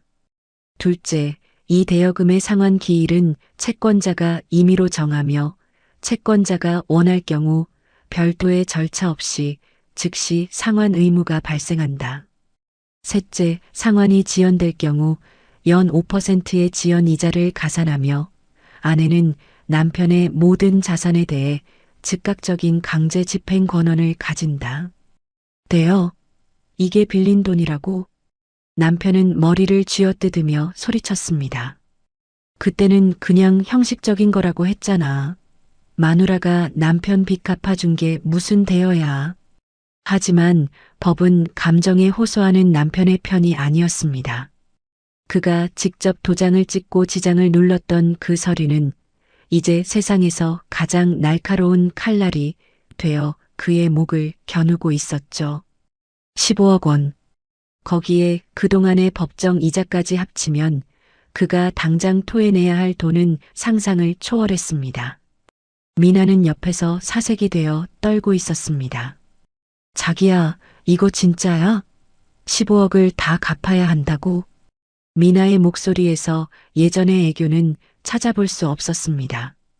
오로지 자신의 이익이 사라질까봐 전전긍긍하는 탐욕스러운 본성만 남았죠. 남편은 그런 미나를 돌아볼 여유조차 없었습니다. 남편은 거실 바닥에 주저앉아 소장을 읽고 또 읽었습니다. 하지만 읽으면 읽을수록 탈출구는 보이지 않았을 겁니다. 그는 아마 생각했겠지요. 단순히 제가 집을 나가면 모든 것이 끝날 줄 알았다고요. 제가 아줌마처럼 순진해서 그가 던져준다던 아파트 한 채에 만족하며 물러날 줄 알았을 겁니다. 하지만 제가 남긴 이 서류들은 제가 15년 동안 그를 위해 했던 헌신이 결코 공짜가 아니었음을 증명하고 있었습니다. 남편의 사업 자금, 그가 타고 다니는 외제차, 미나에게 사준 명품 가방들. 그 모든 것의 뿌리가 사실은 제 돈, 아니 저희 아버지의 피땀 어린 유산이었다는 사실을 법이 말해주고 있었습니다. 이건 무효야. 강압에 의한 사인이라고. 남편은 허공에 대고 소리를 질렀겠지만 그의 목소리를 들어줄 사람은 아무도 없었습니다. 법원의 압류는 무자비했습니다. 회사 계좌가 묶이니 당장 원자재 결제가 막혔고 협력업체들은 부도 소문을 듣고 회사로 몰려들기 시작했죠. 일주일 전까지만 해도 성공한 IT 기업가로 칭송받던 그는 하루아침에 빚쟁이들에게 쫓기는 신세가 되었습니다. 남편은 믿고 싶지 않았을 겁니다. 자신이 그토록 무시하던 구질구질한 과거가 자신을 파멸로 이끄는 유일한 열쇠였다는 사실을요. 그는 제가 준 15억으로 세운 왕국에서 주인 행세를 했지만 사실 그는 그 왕국을 빌려 쓰고 있었을 뿐이었습니다. 주인이 계약을 해지하겠다고 선언한 순간 그는 길거리로 쫓겨나야 하는 세입자에 불과했습니다. 저는 호텔 테라스에서 시원한 바람을 맞으며 차를 마셨습니다. 미니 언니에게서 메시지가 왔더군요. 지수야, 압류 절차 완벽하게 끝났어. 남편 쪽에서 변호사 선임하려고 난리라는데 이 공증은 깨기 힘들 거야. 저는 메시지를 확인하고 조용히 미소 지었습니다. 아버지, 보고 계신가요? 아버지가 말씀하신 목숨줄이 드디어 제 역할을 하고 있어요. 남편은 이제 깨달았을 겁니다. 그가 저지른 배신의 대가가 단순히 이혼 도장 하나로 끝나지 않는다는 것을요. 그는 이제 자신이 가진 모든 것을 잃게 될 것입니다. 돈, 명예, 그리고 그가 그토록 자랑스러워하던 사업까지도요. 그가 저에게 했던 폭언들, 너만 보면 숨이 막혀라던 그 잔인한 말들이 이제 부메랑이 되어 그의 목을 조르고 있었습니다. 집안은 온통 아수라장이 되었겠지요. 압류 딱지가 붙은 가구들 사이에서 남편은 넋을 잃고 앉아 있을 겁니다. 그 화려하던 거실 조명도 폭신하던 소파도 이제는 그의 것이 아니었습니다. 미나는 이미 명품 가방 몇 개를 챙겨 밤중에 도망칠 궁리를 하고 있었겠지요. 배신으로 쌓아 올린 관계는 배신으로 무너지는 법입니다. 남편은 아마 밤잠을 설치며 제 이름을 불렀을 겁니다.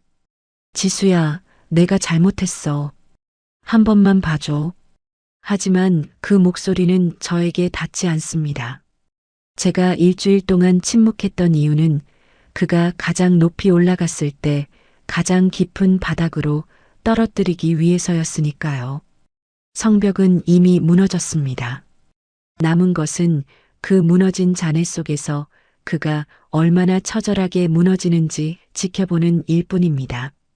그는 이제 시작인 줄도 모를 겁니다. 단순히 돈을 갚는 것으로 끝나는 문제가 아니라는 것을요. 그가 제 인생을 망치려 했던 만큼 저도 그의 인생을 정중하게 되돌려줄 생각입니다. 그가 그토록 원하던 자유가 얼마나 무겁고 차가운 것인지 뼈저리게 느끼게 해줄 것입니다. 저는 창밖으로 보이는 도시의 불빛을 바라보았습니다.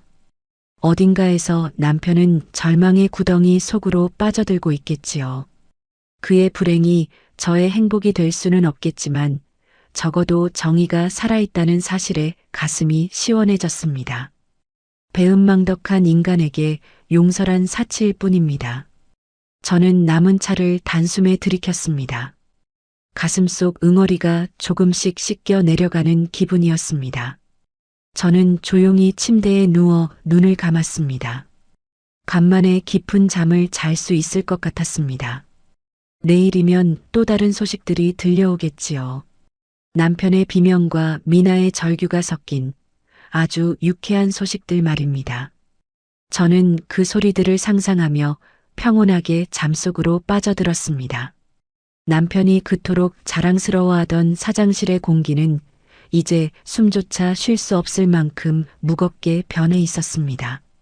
압류 통지서가 날아든 지 이틀 만에 저는 제가 쥐고 있던 마지막 카드를 꺼내 들었습니다. 그것은 바로 남편 회사의 심장과도 같은 핵심 기술 특허건이었지요. 사람들은 남편이 천재적인 아이디어로 회사를 키운 줄 알았을 겁니다. 하지만 그 기술을 법적으로 등록하고 관리한 것은 저와 미니 언니였습니다. 남편의 사업 자금을 대주던 날 저는 특허권의 소유주를 제가 만든 1인 법인으로 등록해 두었거든요. 남편은 경영권만 가졌을 뿐 기술의 주인은 처음부터 저였던 셈입니다. 저는 변호사를 통해 남편의 회사에 공식적인 통보를 보냈습니다. 특허권 무단 사용 중지 및 로열티 미지급에 따른 사용권 회수 통지서. 이 서류 한 장이 회사로 전달되는 순간 남편의 왕국은 멈춰버렸습니다. 서버는 차단되었고 진행 중이던 모든 프로젝트는 불법 행위가 되어 중단되었지요. 남편은 사장실에서 전화를 붙잡고 미친 듯이 소리를 질렀을 겁니다. 뭐? 사용 중지? 특허가 내게 아니라고? 그게 무슨 말도 안 되는 소리야. 당장 변호사 불러. 하지만 남편이 아무리 발버둥 쳐도 소용없었습니다. 그가 직접 서명하고 인감까지 찍었던 그 서류들이 법적으로 완벽하게 저를 보호하고 있었으니까요. 직원들은 동요하기 시작했고 투자자들은 위약금을 물어내라며 회사로 들이닥쳤습니다. 남편은 이제 이름만 사장일 뿐 아무것도 할 수 없는 빈껍데기 신세가 되었습니다. 돈줄이 완전히 막히고 회사가 마비되자 가장 먼저 본색을 드러낸 건 미나였습니다. 그녀에게 남편은 성공한 사장님일 때만 가치가 있는 존재였으니까요. 회사가 망해가고 계좌가 묶이자 미나의 태도는 180도 달라졌습니다. 자기야, 나 머리가 너무 아파서 좀 쉬어야겠어. 돈도 안 나오는 회사에 내가 왜 앉아 있어야 해? 미나는 남편의 비참한 얼굴을 보며 차갑게 쏘아붙였습니다. 남편이 채무자들에게 시달리느라 정신이 없는 틈을 타 미나는 은밀하게 움직였습니다.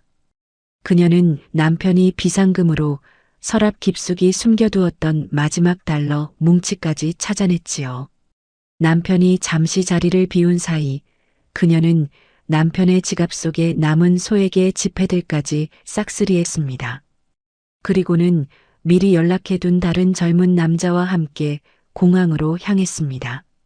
외국으로 도망쳐서 호의호식하며 살 생각이었겠지요. 하지만 하늘이 돕는 것인지 남편은 미나의 수상한 움직임을 눈치챘습니다. 뒤늦게 금고가 빈 것을 확인한 남편은 미친 사람처럼 공항으로 차를 몰았습니다. 자신의 모든 것을 바쳤다고 생각한 여자가 자신을 배신했다는 사실에 눈이 뒤집힌 것이죠. 공항 출국장 앞 화려한 차림으로 다른 남자의 팔짱을 끼고 있던 미나를 발견한 순간 남편의 이성은 완전히 끊어지고 말았습니다. 이 나쁜 년아, 네가 감히 나를 버리고 도망가. 남편의 고함이 공항 대합실에 울려 퍼졌습니다. 사람들의 시선이 쏟아지는 가운데 남편은 미나의 머리채를 거칠게 잡아챘습니다. 내 돈 내놔. 그 돈이 어떤 돈인데 네가 가져가. 미나도 가만히 있지 않았습니다. 그녀 역시 남편의 머리카락을 움켜쥐며 표독스럽게 소리를 질렀지요. 이거 나. 이 늙고 능력 없는 영감탱이야. 네가 돈 많다고 꼬셔서 내가 만나준 거지. 빈털터리 주제에 어디서 행패야? 더러운 손 치우라고. 경찰 불러. 이 사람이 나 때려요. 두 사람은 바닥을 뒹굴며 추악한 난투극을 벌였습니다. 한때는 서로를 위해 별이라도 따줄 듯 달콤한 말을 주고받던 연인이었죠. 하지만 이제 그들은 서로의 머리채를 쥐고 가장 원색적인 욕설을 내뱉는 짐승이 되어 있었습니다. 미나와 함께 있던 남자는 상황이 불리해지자 미나를 버리고 이미 군중 속으로 사라진 뒤였습니다. 도와줘. 자기야, 나 좀 도와달라고. 미나가 울부짖었지만 돌아오는 건 남편의 싸늘한 비웃음과 거친 손길뿐이었습니다. 사랑? 젊고 예쁜 애랑 살겠다고? 그래, 네가 말한 그 사랑이 고작 이거였냐? 남편은 광기 어린 웃음을 터뜨리며 미나의 가방을 뒤져달러 뭉치를 빼앗았습니다. 경찰들이 달려와 두 사람을 떼어놓았을 때 그들의 몰골은 처참하기 그지없었습니다. 남편의 비싼 정장은 찢겨나갔고 미나의 화려한 드레스는 흙먼지로 뒤덮였지요. 공항 바닥에는 미나가 훔치려던 돈들이 낙엽처럼 흩어져 있었습니다. 그 광경을 지켜보던 사람들은 혀를 차며 수군거렸습니다. 세상에 저 나이 먹고 공공장소에서 뭐하는 짓이래? 남편은 경찰에 연행되면서도 미나를 향해 저주를 퍼부었습니다. 미나 역시 남편의 얼굴에 침을 뱉으며 악담을 멈추지 않았죠. 그들이 그토록 원하던 화려한 인생의 종착역은 경찰서 유치장이었습니다. 돈이 사라진 자리에 남은 것은 증오와 추악한 본성뿐이었습니다. 남편은 그제야 깨달았을까요? 자신이 버린 아내의 자리가 얼마나 단단한 방패였는지를요. 미나는 끝까지 발뺌하며 남편을 고소하겠다고 날뛰었습니다. 저 사람이 강제로 저를 잡아둔 거예요. 저는 그냥 제 물건 챙겨서 나온 거라고요. 두 사람은 서로를 파멸시키기 위해 수단과 방법을 가리지 않았습니다. 저는 미니 언니를 통해 공항에서 벌어진 이 추문 소식을 전해 들었습니다. 전화기 너머로 들려오는 언니의 목소리에는 통쾌함과 씁쓸함이 교차하고 있었지요. 지수야, 정말 가관도 아니었대. 둘이 공항 바닥에서 구르고 싸우는데 그게 뉴스에 안 난 게 신기할 정도라더라. 저는 창밖을 보며 조용히 눈을 감았습니다. 복수심에 불타오르던 가슴 한구석이 서늘해지는 기분이었습니다. 하지만 동정심은 들지 않았습니다. 그들이 저지른 배신과 기만의 대가는 너무나 가혹해야만 했으니까요. 남편이 저에게 던졌던 그 모욕적인 말들, 젊고 이쁜 애랑 살련다라며 저를 쓰레기 취급하던 그 목소리, 그가 선택한 그 젊고 이쁜 결과가 고작 공항 바닥의 머리채 싸움이라는 사실이 실소마저 자아냈습니다. 회사는 이제 파산 절차를 밟게 될 것입니다. 특허권이 없는 IT 회사는 아무런 가치가 없으니까요. 남편은 이제 돈 한 푼 없는 빚쟁이 신세로 전락해 평생을 법정에서 보내야 할지도 모릅니다. 미나 또한 절도와 상간녀 소송으로 자신의 인생이 얼마나 처참하게 망가지는지 보게 되겠지요. 배신으로 맺어진 인연의 결말은 언제나 이토록 비참한 법입니다. 공항 바닥에 흩뿌려진 그 돈들은 사실 저희 아버지의 땀방울이었습니다. 그 소중한 돈을 가지고 도망치려 했던 미나와 그걸 지키겠다고 짐승처럼 날뛰던 남편. 두 사람의 모습은 마치 한편의 비극적인 코미디를 보는 것 같았습니다. 아버지가 지키라고 했던 그 목숨줄은 이제 저를 지키는 강력한 채찍이 되어 그들을 휘감았습니다. 저는 거울 앞에 서서 제 모습을 다시 한번 확인했습니다. 남편이 촌스럽다고 비웃던 제 눈빛은 이제 그 어느 때보다 단단해져 있었습니다. 추악하게 몰락해가는 그들의 소식은 이제 저에게 아무런 상처도 주지 못했습니다. 그들은 이제 제가 발을 들이지 않아도 스스로 무너져 내리고 있었으니까요. 진정한 지옥은 바로 자신들이 만든 탐욕의 감옥에 갇히는 것이었습니다. 남편은 이제 사장실에 푹신한 의자가 아니라 차가운 유치장 바닥에서 밤을 보내겠지요. 미나는 자신을 도와줄 남자가 더 이상 없다는 사실에 절망하며 울부짖을 것입니다. 그들이 서로를 핥히며 내뱉은 상처들은 평생 지워지지 않는 흉터가 될 것입니다. 저는 이제 그들의 소식을 뒤로하고 제 갈 길을 가려 합니다.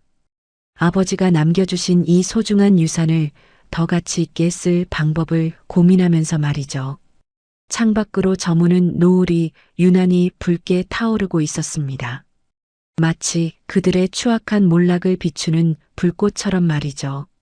저는 깊은 숨을 내쉬며 마음속의 찌꺼기들을 하나씩 비워냈습니다.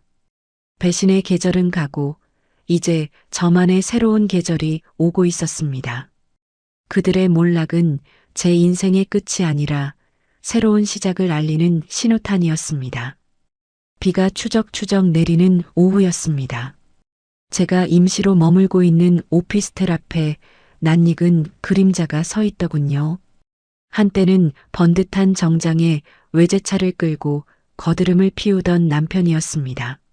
하지만 지금 제 눈앞에 있는 남자는 그저 비에 젖은 생쥐꼴을 한 패배자일 뿐이었죠. 남편의 비싼 정장은 공항에서의 난투극 때문인지 여기저기 찢어져 있었고 얼굴에는 멍 자국까지 선명했습니다. 지수야, 여보.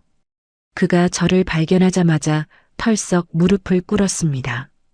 차가운 아스팔트 바닥에 무릎이 닿는 소리가 제 귓가에 선명하게 들려왔지요.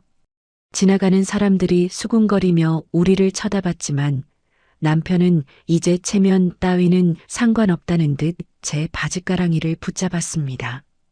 내가 정말 미쳤었어, 지수야. 그 계집애가 나를 그렇게 배신할 줄은 꿈에도 몰랐어. 나 정말 죽고 싶어. 당신 없으면 나 정말 끝장이야. 저는 그런 남편을 무표정하게 내려다보았습니다. 불과 얼마 전까지만 해도 저를 촌스러운 아줌마라며 밀어내던 그 당당함은 어디로 갔을까요? 남편의 손이 제 구두 위로 닿는 것이 소름 끼치도록 불쾌했습니다. 저는 한 걸음 뒤로 물러나며 차가운 목소리로 입을 열었습니다. 이거 놓지 못해? 어디서 이런 추태야? 남편은 눈물 콧물을 쏟으며 더욱 비굴하게 매달렸습니다. 여보, 우리 그때 좋았잖아. 우리 아이 키우면서 힘들어도 웃으면서 살던 그때로 돌아가자. 응? 내가 다 잘못했어. 그 돈, 그 회사 다 필요 없어. 그냥 당신 곁에만 있게 해줘. 그의 말 한마디 한마디가 너무나 가증스러워 헛웃음이 나왔습니다.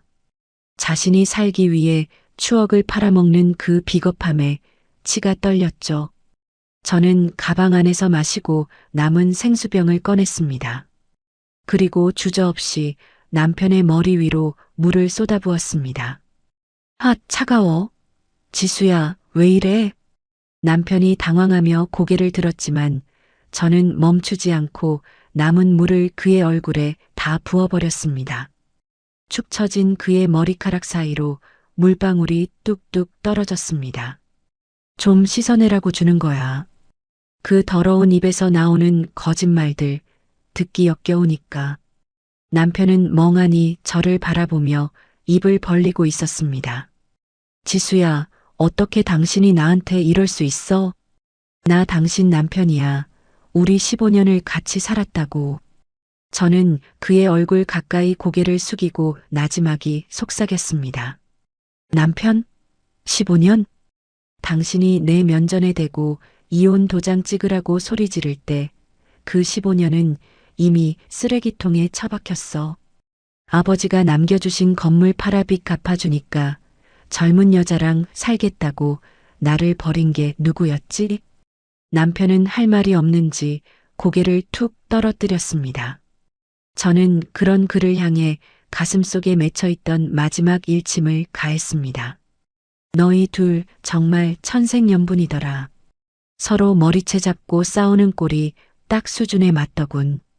그러니까 억울해하지 말고 둘이 손 꼭 잡고 같이 지옥으로 가버려. 그게 너희 같은 인간들에게 어울리는 결말이니까.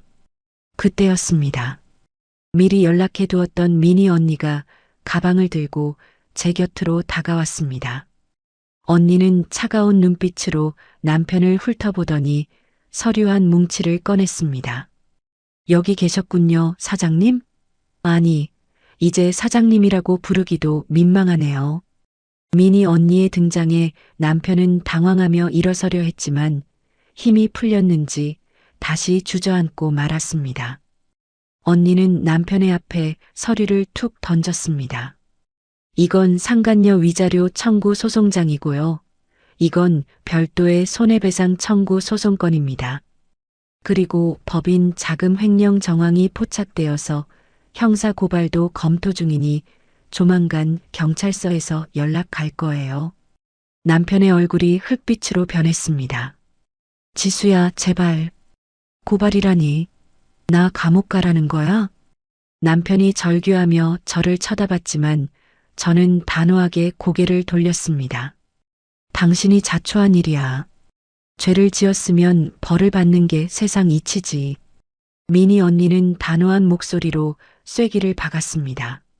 사장님, 이제 지수 몸에 손끝 하나 대지 마세요. 지금 이 행위도 접근 금지 신청의 근거가 될 수 있습니다. 변호사 선임할 돈이 있으실지는 모르겠지만 법정에서 뵙죠. 언니는 제 어깨를 감싸 안으며 저를 부축했습니다. 우리는 미련 없이 뒤를 돌아 건물 안으로 향했습니다.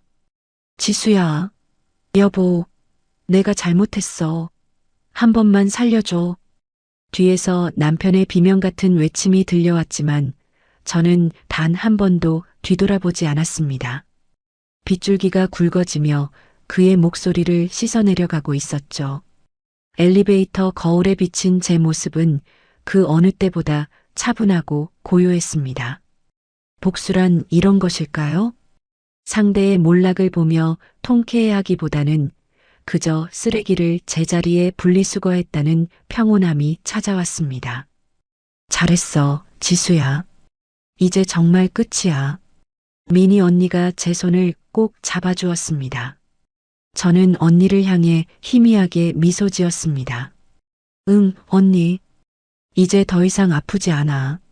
남편은 아마 밤새도록 그 비를 맞으며 서 있었을지도 모릅니다. 하지만 그가 맞는 비는 제가 흘렸던 눈물에 비하면 아무것도 아니었죠. 배은망덕한 인간에게 베풀 수 있는 마지막 친절은 법의 심판을 받게 해주는 것이라는 사실을 다시 한번 깨달았습니다. 남편은 이제 자신이 그토록 멸시하던 밑바닥으로 돌아가게 될 것입니다. 그곳에서 자신이 무엇을 잃었는지, 얼마나 소중한 사람을 배신했는지 평생 되새기며 살겠지요. 미나라는 상간녀와 함께 서로를 증오하며 말입니다. 저는 이제 그들의 소식을 더 이상 궁금해하지 않기로 했습니다. 쓰레기는 분리수거함에 넣었으니 이제 저는 제 삶을 깨끗하게 정리하면 그만이니까요. 차갑게 젖은 남편의 뒷모습이 건물 유리창 너머로 작게 보였습니다. 그 모습은 마치 한때 제가 사랑했던 남자의 잔상처럼 희미해져 갔습니다. 저는 가방을 고쳐 메고 앞을 향해 걸었습니다. 아버지가 저를 지켜보고 계실 것만 같아 어깨를 당당하게 펴고 말이죠. 지루했던 법정 공방이 드디어 막을 내렸습니다. 길고도 험난했던 시간이었지만 결과는 정의로웠지요. 상간녀를 상대로 한 위자료 청구 소송에서 완벽하게 승소했다는 판결문을 받아들었을 때 저는 비로소 참았던 숨을 크게 내쉴 수 있었습니다. 남편에게 대여했던 15억 원과 그동안의 지연이자 그리고 회사의 핵심 자산들까지 모두 제 자리로 돌아왔습니다. 남편은 결국 모든 재산을 몰수당하고 빈털터리가 되어 법정을 나섰지만 저는 단 한 번도 그를 돌아보지 않았습니다. 이제 제 주변을 가득 채우던 소음들이 사라지고 고요함이 찾아왔습니다. 저는 아버지가 남겨주신 이 소중한 유산을 어떻게 쓸지 오래도록 고민했지요. 단순히 통장에 쌓아두고 호의호식하는 것은 아버지가 평생을 바쳐 일궈온 고귀한 노동의 가치를 훼손하는 일 같았거든요. 그래서 저는 새로운 시작을 결심했습니다. 아버지가 평생을 보내셨던 그 시장통 사람들을 돕는 작은 재단을 설립하고 어려운 환경의 아이들을 후원하는 사업을 시작했죠. 남편의 뒷바라지를 하느라 잊고 살았던 제 이름 지수를 걸고 시작한 첫 번째 사업이었습니다. 누구의 아내도 누구의 며느리도 아닌 오직 저 자신으로 서는 법을 배우며 저는 매일매일 새로운 에너지를 얻고 있습니다. 재단 사무실 창가로 비치는 햇살을 받으며 업무를 보고 있으면 가슴 한구석이 따뜻한 온기로 가득 차오르는 것을 느낍니다. 누군가에게 도움을 줄 수 있다는 것, 그리고 제 손으로 가치 있는 일을 만들어가고 있다는 사실이 저를 살아있게 하더군요. 주말이면 저는 혼자만의 시간을 만끽하곤 합니다. 예전에는 남편의 눈치를 보느라 엄두도 내지 못했던 소박한 여행을 떠나기도 하고 읽고 싶었던 책을 쌓아두고 온종일 카페에 앉아있기도 하죠. 누군가를 위해 음식을 차리고 세탁기를 돌리는 대신 오로지 저를 위한 향긋한 차 한 잔을 우려내는 그 짧은 순간이 얼마나 소중한지 모릅니다. 타인의 인정이나 사랑에 목매지 않고 제 스스로를 온전히 사랑하게 된 지금이 제 인생에서 가장 화려한 전성기가 아닐까 싶어요. 어느 맑은 오후 저는 꽃 한 다발을 들고 아버지가 계신 묘소를 찾았습니다. 바람은 부드럽고 하늘은 유난히도 푸르렀습니다. 아버지의 묘비 앞에 꽃을 놓으며 저는 한참 동안 아무 말 없이 서 있었습니다. 그저 바람소리와 새소리만이 고요한 묘역을 채우고 있었죠. 저는 천천히 무릎을 굽히고 앉아 차갑고 단단한 비석을 조심스럽게 어루만졌습니다. 아버지, 저 왔어요. 나지막이 내뱉은 제 목소리가 바람에 실려 멀리 퍼져나갔습니다. 아버지 덕분에 이겼어요. 아버지가 마지막까지 지키라고 했던 그 목숨줄이 정말로 저를 살렸네요. 눈시울이 뜨거워졌지만 예전처럼 슬퍼서 흘리는 눈물이 아니었습니다. 이것은 안도와 감사의 눈물이었고 과거의 상처를 씻어내는 정화의 눈물이었죠. 아버지가 평생 굽은 손마디로 읽어내신 그 보물, 이제는 세상에 더 귀하게 쓰이고 있어요. 남편 때문에 흘렸던 눈물보다 지금 제가 돕는 아이들이 웃는 모습이 더 크게 보여요. 저 이제 정말 행복해요, 아버지. 비석에 새겨진 아버지의 성함을 손끝으로 더듬으며 저는 마음 깊은 곳에서 울려나오는 고백을 전했습니다. 아버지가 시장 귀퉁이에서 구두를 닦으며 꿈꾸셨을 딸의 행복한 미래가 바로 지금 이 순간이라는 확신이 들었습니다. 묘소를 내려오는 길, 제 발걸음은 그 어느 때보다 가벼웠습니다. 뒤를 돌아보지 않아도 아버지가 인자한 미소로 저를 배웅해주고 계신다는 걸 느낄 수 있었죠. 남편이 그토록 경멸하던 구질구질한 과거는 이제 저에게 가장 단단한 자양분이 되었습니다. 어려움을 견디고 일어선 사람만이 가질 수 있는 그 깊고 진한 향기가 제 삶에서 풍겨나기 시작했으니까요. 집으로 돌아와 창밖의 노을을 바라봅니다. 붉게 물든 하늘은 마치 제 새로운 인생을 축복하는 화려한 커튼콜 같았습니다. 배신과 증오의 긴 터널을 지나 저는 이제 진정한 자유의 들판에 서 있습니다. 남편과 상간녀가 서로를 핥히며 지옥 같은 삶을 살아가고 있을 때 저는 평온한 일상 속에서 나눔의 기쁨을 배우고 있습니다. 이것이야말로 아버지가 제게 가르쳐주고 싶으셨던 진짜 승리가 아닐까요? 저녁바람이 시원하게 거실로 불어옵니다. 저는 어둠이 깔리기 시작한 도시의 불빛들을 내려다보며 조용히 미소 지었습니다. 내일은 또 어떤 보람찬 일들이 저를 기다리고 있을지 설레는 마음으로 밤을 맞이합니다. 지나온 아픈 시간들은 이제 먼지처럼 털어내고 저는 오직 희망만을 품고 앞으로 나아갈 것입니다. 제 곁에는 여전히 아버지의 사랑이 함께하고 있고 제 안에는 저를 지켜낼 강인한 힘이 있으니까요. 아버지, 저 지켜봐 주세요. 아버지가 자랑스러워 하실 만한 딸로 정말 멋지게 살아갈게요. 혼잣말을 중얼거리며 저는 거실에 불을 켰습니다. 환하게 밝아진 방 안처럼 제 인생의 이막도 이제 눈부신 빛으로 가득 차오르고 있었습니다. 저는 침대에 누워 깊고 단단한 잠 속으로 빠져들었습니다.